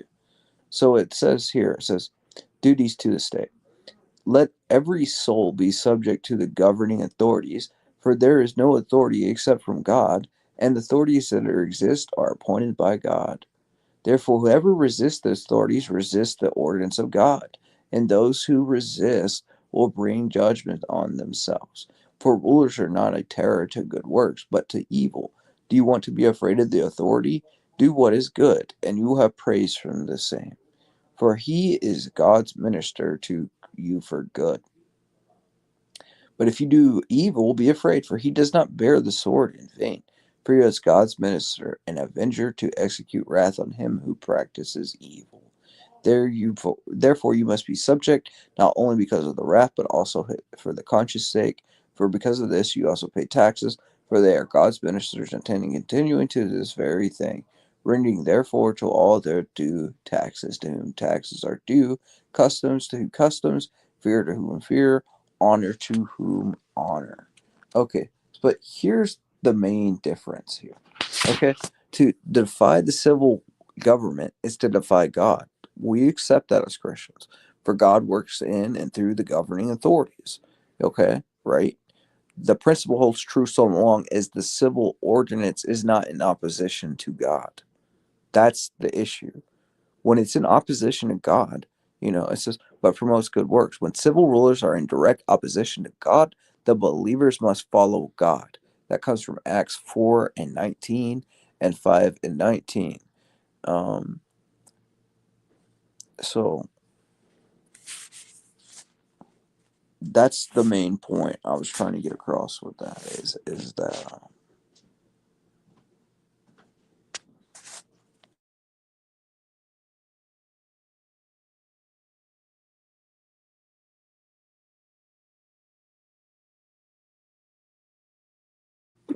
yeah, I probably do. I just need to probably drink.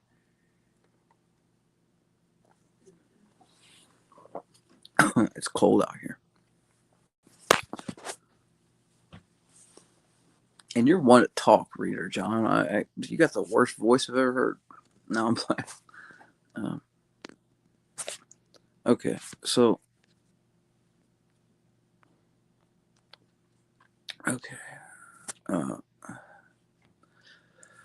so we go back here. So it says adaptation to Sergius saved the Russian Orthodox Church. For what has been set forth is clear that not only did it not save the Russian Orthodox Church the end of the disposition of Joseph Stalin, but on the contrary, it furthered the loss of genuine freedom of conscience and conversion of the church administration into an obedience tool of the atheistic regime. Cardinal uh, Wazinski's okay, I read that. This one not this one cannot defend the church by a lie. Adaptation is little faith, lack of faith in the power and providence of God. Adaptation is incompatible with true Christianity because as foundation there is a lie, uh, severity before the mighty of this world, and a false separation of spiritual needs into the purely religious and social political, according to the teachings of Christ. Faith must direct the intellectual, family, and social life of every Christian. You are the salt of the earth, you are the light of the world. Matthew 5 and 13 through 14, said Christ, addressing his followers in accordance with the Cardinal Wyszynski says in Poland, the church must penetrate everything books, schools, upbringing, the people's culture, painting, sculptures, architecture, theater, radio, and television, social and economic life. Quoted from the Journal of Science and Religion, uh, number 1, 1967, page 63. The the secret participation on the Moscow Patriarchate in the battle of the Communist Party of the Soviet Union against the Orthodox Christian Church and the crisis of the church administration. Um, yeah, I'm probably going to cut this short because I'm not feeling it right now. And there's like 17 pages. Yeah, I don't know why I did this right now. Yeah, that explains it.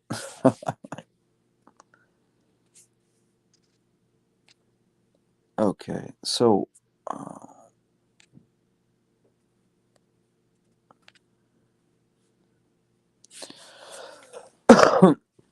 okay.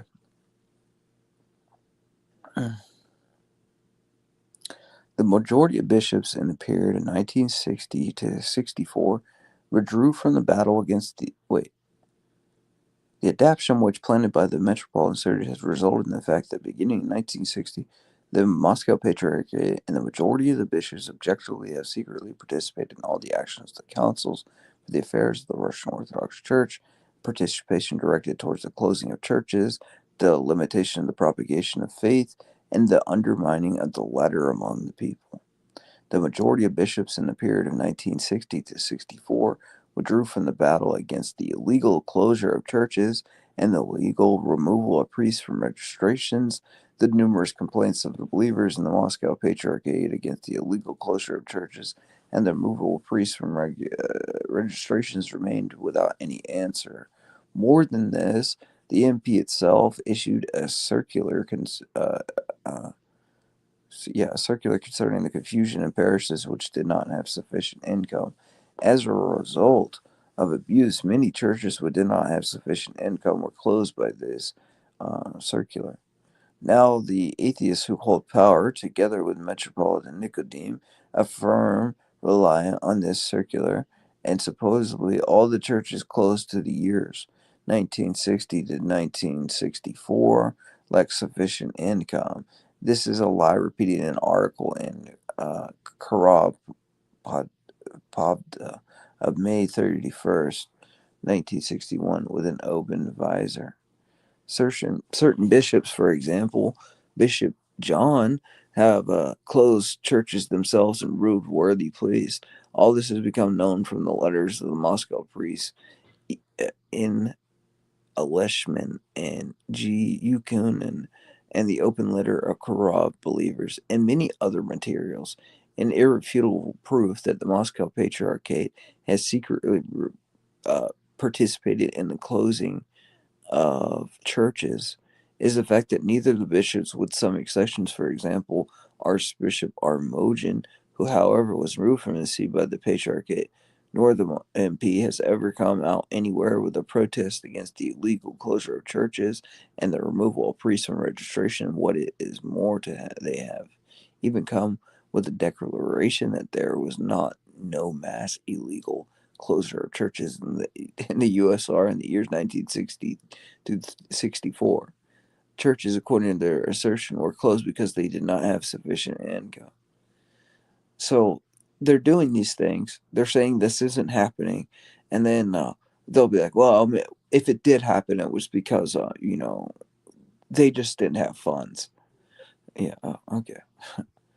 So, sir, with the aim of limiting the propagation of faith and undermining among the people, the bishops have unconditionally submitted to all the oral directions of the authorities, which have been directed towards the limitation and undermining of the faith, and they have demanded the same thing of priests. Thus, for examples, Bishop John of Kurov firmly declared to his priests that any one of them who would not unconditionally fulfill the directives of the authorities will be forbidden to serve as a priest.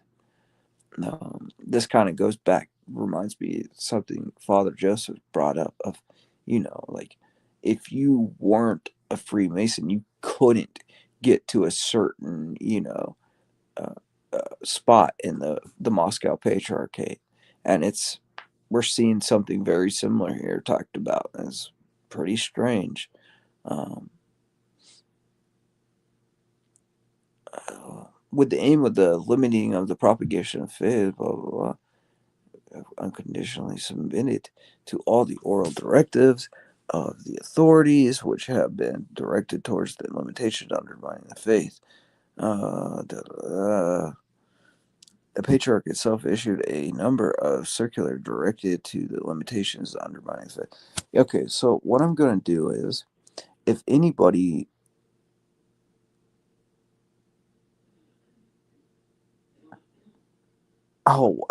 yeah, okay, well, I mean, usually I go 4 hours or something. So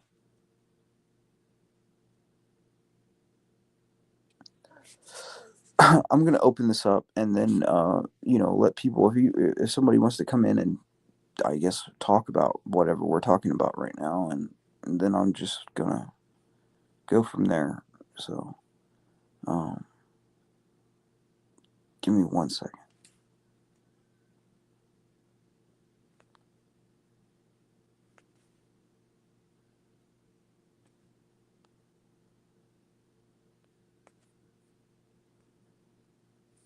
Okay, so I'll post this in the chat if anybody wants to chat. There's the thing.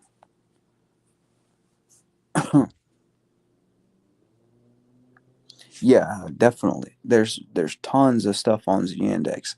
For anybody that watches the stream back or is watching it now and you're wondering about Sergianism, it's a little probably harder to find on Google. I would look through the Russian websites without a doubt. Um, so back to this article. Um, with the aim of limiting the propagation of faith and undermining it among the people, the bishops have unconditionally submitted to all the oral directives of the authorities. Yeah. For this example, the patriarch itself issued a number of circular directed to the limitations undermining the faith, such for example the circular number 1917, which demanded of priests of an official obligation to cooperate with the registration of passports while celebrating private services on request. All this is discussed in details of the letters of the Moscow priests, and an open letter of corrupt believers, and other letters and complaints of believers.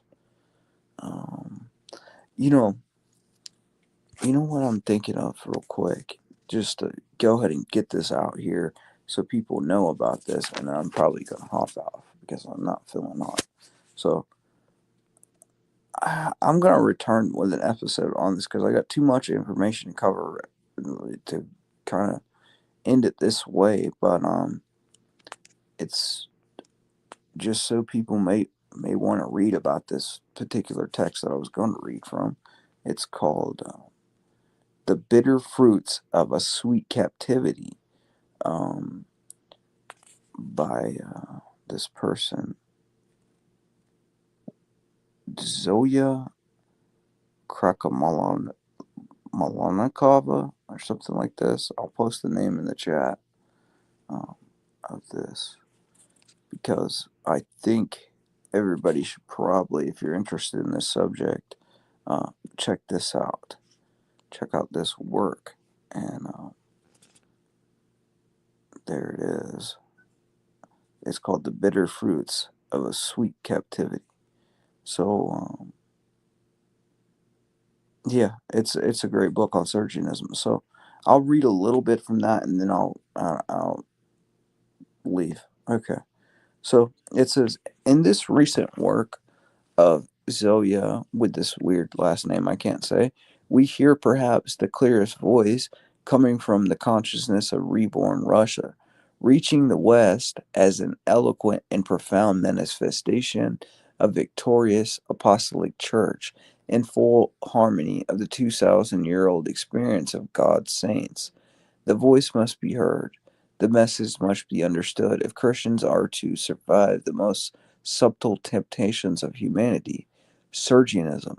Spiritual Sergianism is the root of the schism of 1054, at the root of the Orthodox ecclesiastical jurisdictional fragmentations, and is a tool in the hands of Antichrist, for it is a concordant with the world whose prince is Satan. Uh, John 12 and 31. This malady of ecclesiastical worldliness is today reigning in the churches of the Soviet dominated lands as well in almost all the Orthodox churches of the free world. If this voice coming from contemporary martyrs who died daily for the truth of Christ is not heard by all Christ loving strugglers, then the end of the world is closer than you think. Saints of God are justification for and the reason why God tolerates the evil world, for they are these God pleasers, carry the salt of the earth, and at the same time God bears, for without salt there is no taste of Christianity. And at the taste of Christianity is a foretaste of heaven. The saints and martyrs and the witnesses of God's glory are links between heaven and earth.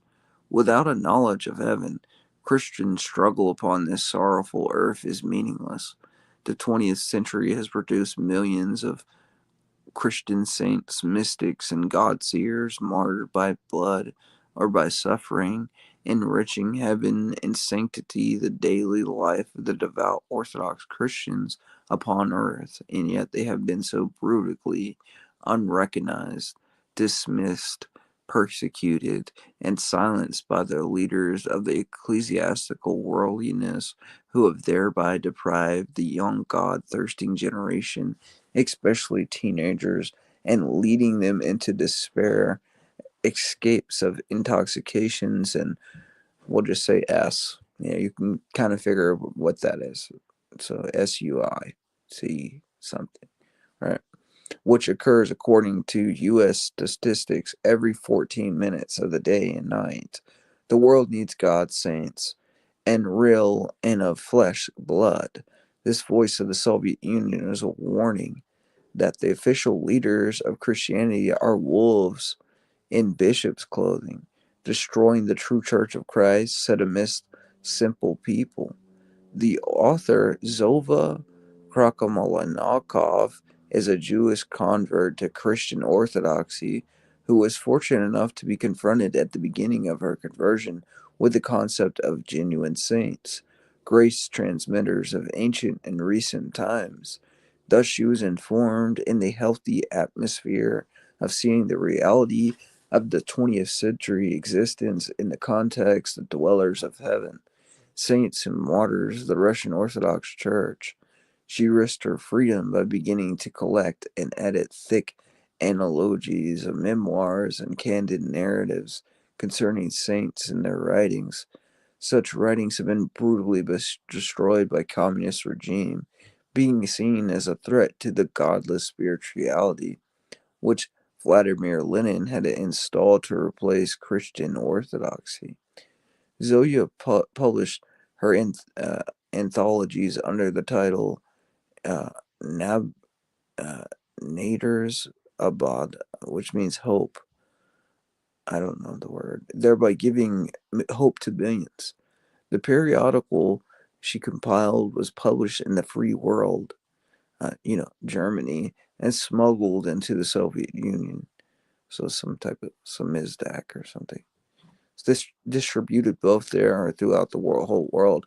For this activity, she was arrested, imprisoned, and exiled for many years, enduring patiently because she knew that she had to pay the price to that the others could benefit and could have spiritual food without which human souls perish.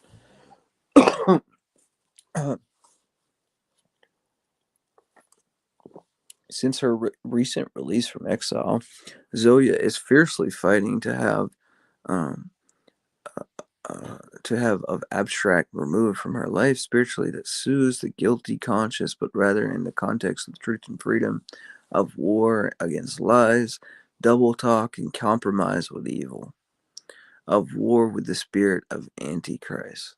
What Zaya is doing should be the work of bishops and patriarchs themselves, most of whom are, in comparison with Zaya, silently participating in the demonic plan of destroying the Orthodox Christianity throughout the entire world. Excuse me. This heroine, slave of God Zoya, must be prayed for by every conscientious Christian, that God will preserve her and heroes like her for many years to come. That's just the first page, right? And like she's got a chapter. I think it's chapter 9, and it's called "What is Spiritual Sergianism and Its Fruits." And I kind of named, the name of the stream after this, and I had planned on getting to her stuff. Um, Depending on how it goes, I might read a little bit more from it.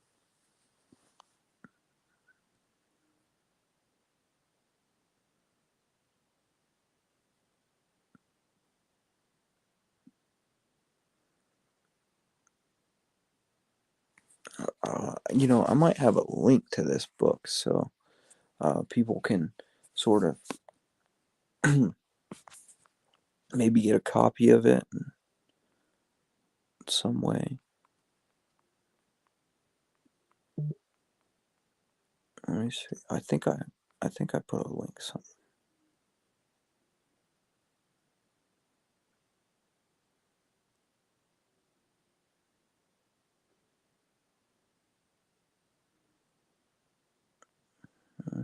Mhm.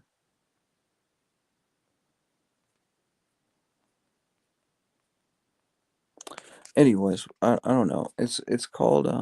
I'll say the name of it one more time. The bitter fruits of a sweet captivity. Um, you should be able to find it if you can. Just put Sergianism next to it or something. Anyways, it says this is a message from Abbot Herman.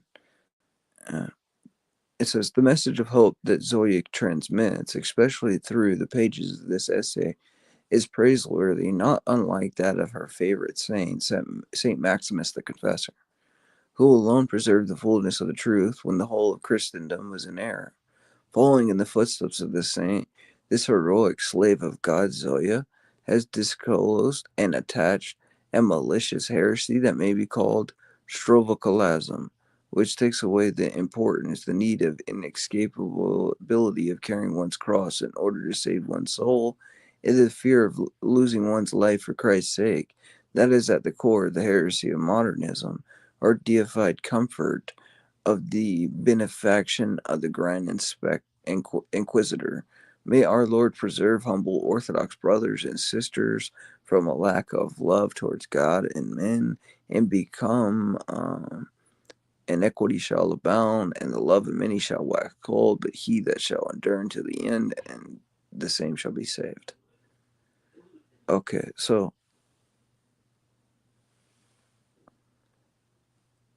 I'm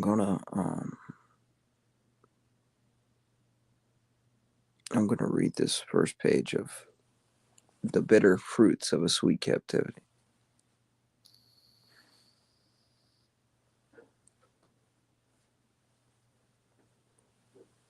The circumstances impel me to speak out. The millennium of Christianity in Rus has become a world event. Professors of patristics and church history, of ecclesiology, and philosophy of culture presented a great variety of papers both in our country and abroad. Religious programs of, quote, the Voice of America and the BBC informed us about the more serious of them. But considering the manifold treatment of the topics of the millennium, one uh, main topic outside of interest of scholars, namely the crisis of church consciousness, which the Russian Orthodox Church would have been placed in a phenomenal situation by the atheistic state authorities, who at the dawn of their powerful undertook the global task to destroy religion in the USSR. One specialist on religion delegated abroad to participate in conferences and uh, dedicated to the millennium, did not speak of any church problems or the church history of the latest period or the characteristic of a certain type of spirituality. Neither were these topics discussed at home, and yet, as a result of special circumstances below, there has been formed in our church a type of church consciousness which is, in a certain sense, unique. In the course of the last 7 decades, the teachings of the true Orthodox Church turned out to be essentially inaccessible to the Orthodox population, deprived as it was as the uh, catechetical and spiritual literature of the Holy Scriptures and traditions of the Orthodox Church and the true Christian sermons. Believers were only given one opportunity to attend church service, and even then, only when there was a church left for a performance of religious rites, as one could read in the official government instructions. Holy Church professes faith with all her life, her teaching, sacraments, and rites, and not one of the three components may replace another. The the practicals of the dogmas of the Orthodox faith exposed in the Orthodox Creed were revealed in the Church. From one century to another, the Orthodox Church was passing on her doctrine, preserving and cherishing its purity as the apple of one's eye. But the time came when this tradition was interrupted, and the Orthodox Church in Russia suffered innumerable losses. Obviously, the crisis of Orthodox spirituality has affected several generations of the church population in our country. Researchers of the Orthodox who live abroad are able to fully analyze the particular features of this crisis because they realize at this sort are apprehended the personal experience of dealing with them. Our own research, however, have apparently chosen to disregard this problem in order to cause a discord to the general pathos of the Millennium celebration. Meanwhile, I consider this particular problem to be quite essential for the destiny of the contemporary world. The forces of Antichrist who have raised the sword against God and his disciples have not only changed the situation in the church in Russia, they have changed and will change the spiritual situation throughout the Christian world. Mankind is one organism, the whole atom, and if one part of this organism is destroyed, it becomes destroyed in its entirety as a whole, regardless of whether or not this organism adequately comprehends, by reason of the impending catastrophe, the persecution of the first Christian church. revealed not only the power of victory of the spirit of Christianity or the kingdom of the prince of the darkness, it opened a new era in the history of mankind and its civilization and culture.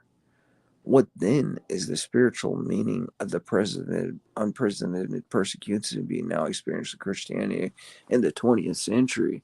What sort of lesson to mankind is it? What has the Lord sent it? And what providential meaning and what fruit has the bloody harvest of the 20th century brought forth and is still about to bring? So I'm going to end here. I'm going to come back maybe tomorrow or the next day, and if I have time, and I'm going to do a part two on this. So it's going to be kind of a series because there's a lot to go over. I might end up reading, all 53 pages of this document because I think it would probably be worth it. And I doubt someone's done that in a long time. Really read through this particular piece, and considering what everybody's been talking about lately about Sergianism, it might be good to kind of cover it because this seems to be the document. So I appreciate everybody that stuck with me. Uh, Forgive me if I sound a little sick or something. It's kind of cold and uh, going through it a little bit. But all right, I appreciate everybody, and I hope you have a good night. And thank you. Yeah.